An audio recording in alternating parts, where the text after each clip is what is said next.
So this is the decline of the Heian. So we sort of talked about sort of the height of it, especially with the Fujiwara and Michinaga period, and then about 1068, the Heian sort of starts to come apart. The centralized control sort of breaks down these factions, these clans that were sort of on the periphery of Kyoto, particularly two clans, Taira and the Minamoto clan, start to sort of rise, become more influential, more prosperous, start sort of consolidating their powers in various places.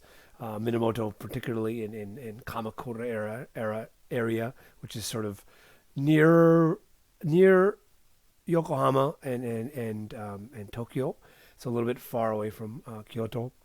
And at the same time, within the Heian period, these emperors start to sort of throw off the Fujiwara influence.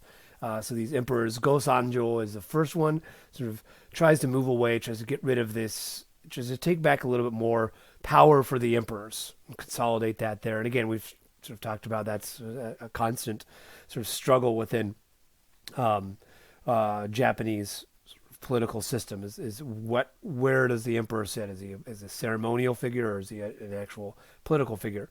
Go-Sanjo tries to become more politically active, moves away from Fujiwara, starts sort of isolating themselves. And while he's isolating himself, he's then looking for other groups that would then help support the role of the emperor, and starts leaning towards the Taira clan here. Is also called the Heike, which is what the Tales of Heike is about. This Taira clan here, and successively Go-Sanjo starts it off. Shirakawa goes up, and then by the time you get to Emperor Toba, there's this sort of crisis between these warring clans and also like lines of succession within the sort of imperial family as well, which all comes to head in this thing called the Genpei War, which the Minamoto clan win. But this is the war between the Heike and the Genji.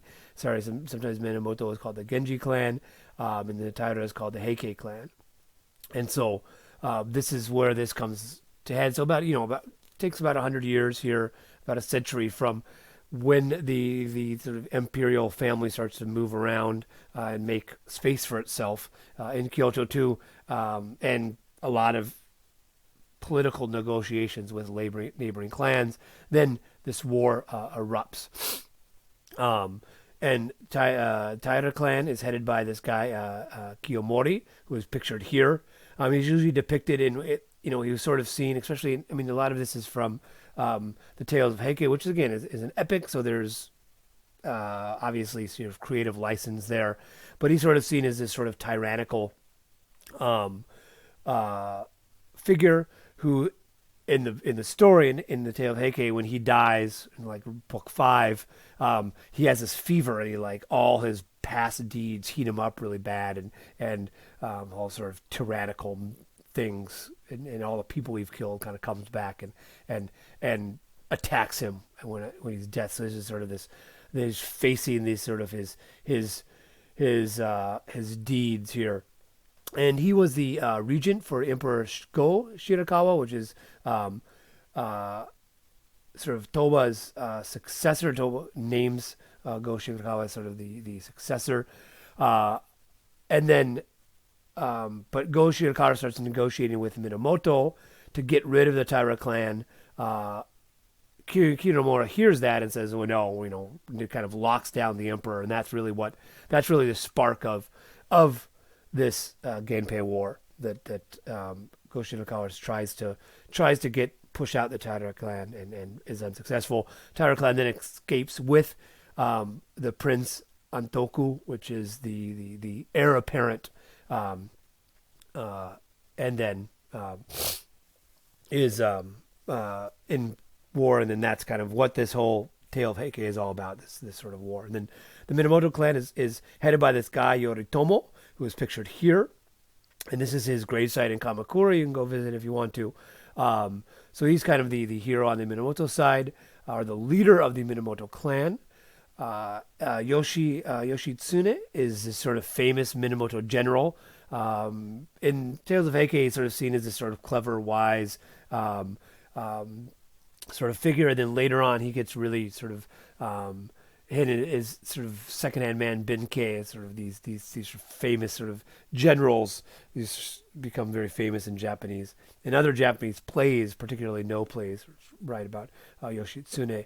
And then there's this other guy Yoshinaka, who's a Minamoto leader, who tries to sort of ally with the Taira clan, the Heike clan, and so there's this whole intrigue.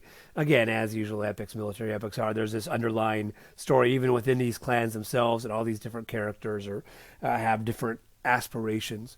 And Yoshinaka, he sort of takes over Kyoto on behalf of the Minamoto, and then when he's there, starts to try to create his own power base to, and his idea, kind of take over the Minamoto clan. But he's found out, and Yoshitsune is able to end that. And then afterwards, historically, in 1185, after the Genpei War with the Minamoto win, they shift the capital to Kamakura. The political center of Japan shifts east for the first time, from sort of the heartland of Kansai to sort of Kanto area. But the emperors stay in Kyoto. So Kyoto remains the sort of symbolic, ceremonial capital of Japan, but Kamakura is now the political. And this sort of starts the first sort of shogunate, where you have military rule, and begins, sort of transitions Japan into this samurai. So all these little clans now, the head ones in Kamakura, and these little ones are, now that Kyoto, the power base is out of there, it's sort of decentralized. All these different groups start to emerge and create their own militaries, their own armies, which is what the samurai are. So that's sort of the end of the decline of the Heian period. And then this is all captured, obviously, in this epic. So we have one epic, the Tale of Genji, which is, the height, about 1,000 to 1,000 CE. This height of Heian court life as representative in the life of Genji. And here you have Tale of Heike, which is the culmination, the end of that, the end of the Heian and the transition to the end of the Heian period, the beginning of this new Kamakura period. So the text itself, so it captures the Genpei War. I mean, that's really what the text is about, this 5 years of war. And the story was compiled in about the 13th century. So, there's, as every piece of literature, there's not one single author of the Tale of Heike. There was, multiple stories were being told. There were these people called the Biwa Hoshi, which are sort of these bards, these blind bards that would sing songs. And they started singing songs of different figures of the history of the Genpei War, and embellished it, brought up these other important points, and kind of built this, and would perform them. That was the idea. Biwa is the musical instrument. So they would perform these stories. People would, kind of get these legacies, these legends of these warriors of this war and different events. In 1371, this fellow Kakuichi, sort of standardized, sort of seen as he's the one that goes through, compiles all of these different stories together into sort of a standardized epic tale we have today.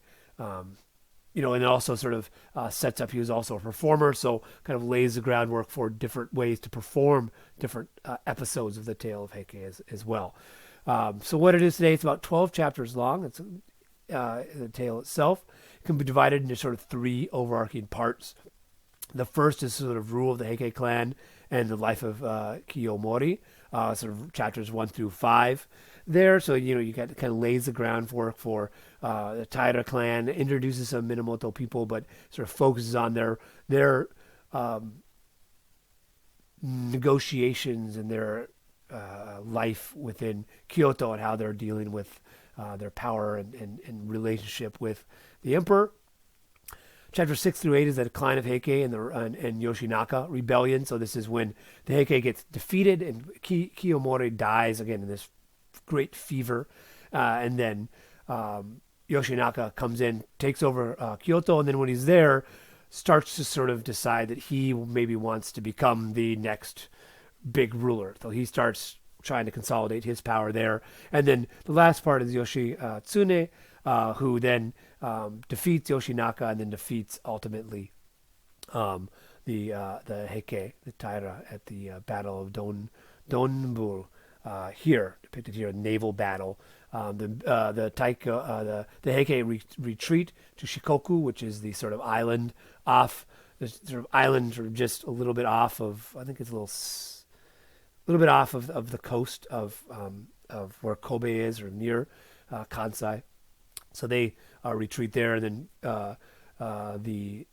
the Minamoto clan crosses the river and crosses the sea, attacks the Heike, and that's the defeat. That's the victory of Yoshitsune. So, I mean, the book is, there's a lot. I mean, again, it's a lot of stories, vignettes. I mean, again, it's an epic. I mean, it's some people compare it to the Iliad. That it's this war story.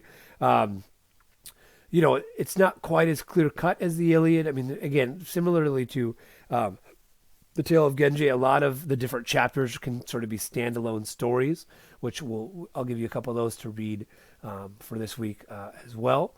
And there are some underlying themes too. There's this Buddhist concept of impermanence, that everything dies, right? That the power of the Heike will rise and fall. Even these, Yoshinaka will rise and fall. Even Yoshitsune will. There's episodes of that show that even though he's this wise general, right?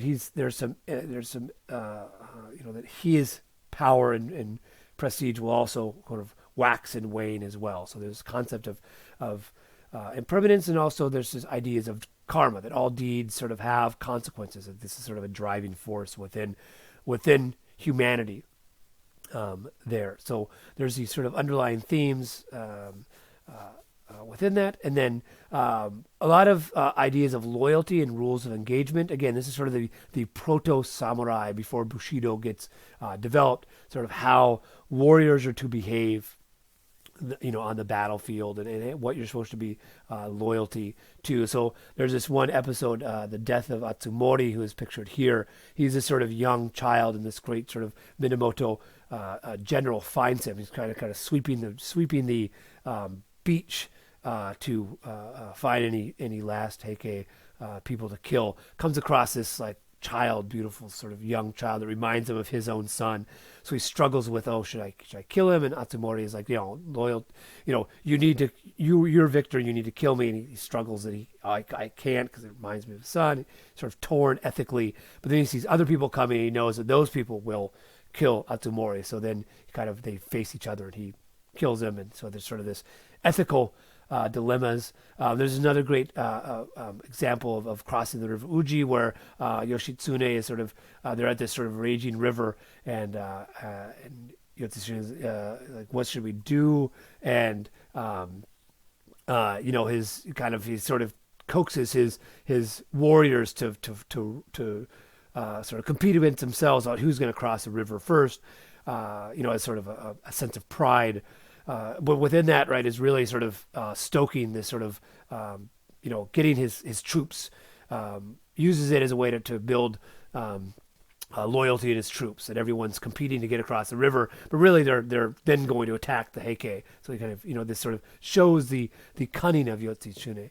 And then there's all sorts of, internal family dynamics with Yoshinaka is one of those, is rebellions. There's a famous scene at the end in the last battle here where Prince Antoku's mother, they know they're going to die, so she jumps into the ocean with the heir apparent, Prince Antoku.